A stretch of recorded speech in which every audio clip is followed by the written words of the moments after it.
ചില social media fake അക്കൗണ്ടുകളിലൂടെയാണ് ചില പേരുകൾ പ്രചരിപ്പിക്കുന്നത്. അത് ശരിയല്ല, അതിലാരും കുടുങ്ങരുത്. എല്ലാവരും ഒറ്റക്കെട്ടായിട്ട് അഭിപ്രായങ്ങൾ ഉണ്ടാകാം, വ്യത്യസ്ത പേരുകളുണ്ടാകാം, അതൊക്കെ തക്ക സമയത്ത് തക്ക വേദിയിൽ പറയുക. അതിന് മുൻപായിട്ട് ഇത്തരം കാര്യങ്ങളിൽ ഒരു ചർച്ചയിലേക്ക് പോകേണ്ട യാതൊരു ആവശ്യമില്ല.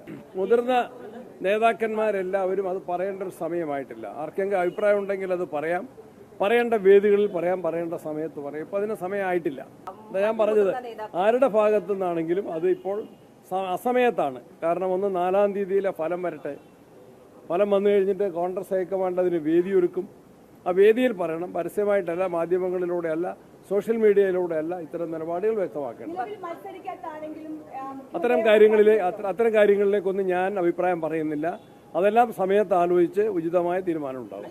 ഞാൻ പറഞ്ഞല്ലോ, ആരാണെങ്കിലും പറയേണ്ട സമയത്തും പറയേണ്ട രീതിയിലുമാണ് പറയുന്നത് ഉചിതം. അതാണ് എൻ്റെ അഭിപ്രായം. അത് കൃത്യമായി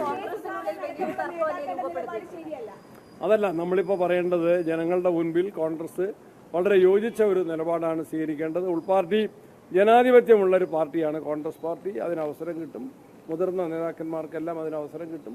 ആ അവസരം ഫലപ്രദമായിട്ട് വിനിയോഗിക്കണം.